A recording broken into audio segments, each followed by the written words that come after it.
ভোগের খিচুড়ির সাথে যদি বলো কোন তরকারি আমার সব থেকে পছন্দ, তাহলে বলবো 1 নম্বরে লাবড়া, যার কোনো বিকল্পই নেই। 2 নম্বরে আলুর দম। জন্মাষ্টমী উপলক্ষে আমি ভোগের খিচুড়ির সাথে আমার মাধবের জন্য বানিয়েছিলাম লাবড়ার তরকারি। কড়াতে দেবো সর্ষের তেল, গরম হলে দেবো 5 ফোড়ন, তেজপাতা, শুকনো লঙ্কা ফোড়ন।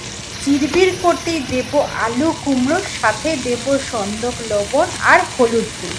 একটু নাড়াচাড়া করে দেবো আদা, কাঁচা লঙ্কার অল্প করে নারকেল বাটা। এবারে ভালো করে মশলাটা কষাতে হবে। তারপর অ্যাড করব ফুলকপি, সেটা দিয়েও ভালো করে মশলার সাথে মিশিয়ে দেবো বাঁধাকপি আর গাজরকে। এবার খুন্তি দিয়ে একটু নাড়িয়ে চাড়িয়ে ঢাকা দিয়ে হতে দেবো। গ্যাস থাকবে একদম মিডিয়াম আছে। ঢাকা খুলে দেব আগে একটু গরম জলে হালকা করে ভাপানো ফুলকপির ডাঁটা। যেহেতু কোনো ডাঁটা জাতীয় পাইনি, তাই আমি এটা দিয়েছি। এটা একদমই অপশনাল। এবার মিশিয়ে নিয়ে ঢাকা দিয়ে হতে দাও।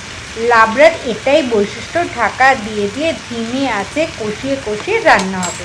এবার দেওয়ার পালা মূলো, সেটা দিয়ে একটু নাড়াচাড়া করে দেব হালকা করে জলে ভাপানো বিনস, সেটা দিয়ে নাড়াচাড়া করে ঢাকা দিয়ে হতে দেব। ঢাকা খুলে দেখব সব কিছু সেদ্ধ হয়ে গেছে, তখন ওপর থেকে দেব চালের গুঁড়ো, সেটা ভালো করে মিশিয়ে দেব অল্প করে চিনি, দেব পালং শাক, সেটা হালকা করে মিশিয়ে ঢাকা দিয়ে হতে দেব।